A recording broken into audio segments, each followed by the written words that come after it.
আসসালামু আলাইকুম। রাজনীতি জীবনের অংশ নাকি জীবনই রাজনীতির অংশ?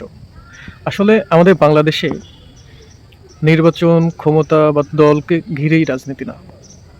রাজনীতি আমাদের দেশে দৈনন্দিন জীবনে নিত্যদিনের বাজার মান নিয়ন্ত্রণ, শিক্ষা, স্বাস্থ্য, চাকরি থেকে শুরু করে সবকিছুই রাজনীতির উপর ডিপেন্ডেন্ট। যেখানে রাজনীতি হওয়া উচিত ছিল মানুষের জীবন মানকে সহজ করার জন্য, যেখানে রাজনীতি হওয়া উচিত ছিল মানুষের স্বাধীনতার জন্য, কথা বলার স্বাধীনতার জন্য, মানুষের শান্তিপূর্ণ জীবনযাপনের জন্য, সেখানে রাজনীতি হয়ে উঠেছে মানুষের জীবন নেয়ার এক হাতিয়ার। যেখানে মানুষের রাজনীতির কারণে মানুষের থাকছে না জীবনের উপরে নিয়ন্ত্রণ। সে তার চাকরি, তার পেশাগত জীবন, তার পারিবারিক জীবন, সামাজিক জীবন সব কিছুই রাজনীতি দ্বারা প্রলুব্ধ। রাজনৈতিক নেতারা তাদের উদ্দেশ্যকে পূরণের লক্ষ্যে জীবন নেওয়া থেকে শুরু করে যে কোনো কিছু করতে যেন তারা দ্বিধাহীন, তাদের বিবেক যেন ঘুমন্ত।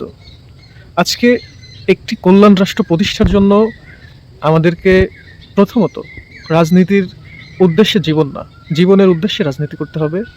রাজনীতি করতে হবে মানুষের জীবনকে সহজ করার জন্য। রাজনীতির মাধ্যমে যেন একটা মানুষ দায়বদ্ধ না থাকে, একটা মানুষ যেন তার কথা বলার স্বাধীনতা থাকে, একটা মানুষ যেন তার জীবনের নিরাপত্তা থাকে, একটা মানুষ তার যেন অর্থনৈতিক নিরাপত্তা থাকে, একটা মানুষ সে যেন সঠিকভাবে বাঁচতে পারে। এই মানুষের জীবনকে সহজ করাই হবে রাজনীতির উদ্দেশ্য। ঠিক এমনই উদ্দেশ্য নিয়ে জেন জি, আপগ্রেড যে জেনারেশন, তারা মাঠে আছে, তারা কাজ করছে। একটা সময় ইনশাআল্লাহ বাংলাদেশ পরিবর্তিত হবে, সেই আশা নিয়েই আমাদের পথ চলা। আশা করছি বাংলাদেশ পরিবর্তন হবে, দাসত্ববাদ অন্য দেশের দাসত্ব থেকে বেরিয়ে আসবে, রাজনীতিবিদদের দাসত্ব থেকে বেরিয়ে আসবে। তারা পৃথিবীর বুকে মাথা উঁচু করে জীবনের নিরাপত্তা সহ জীবনের লক্ষ্য উদ্দেশ্যগুলোকে হাসিল করবে এবং যে যার যার মতো সুন্দরভাবে জীবনযাপন করবে ইনশাআল্লাহ। আসসালামু আলাইকুম রহমতুল্লাহ।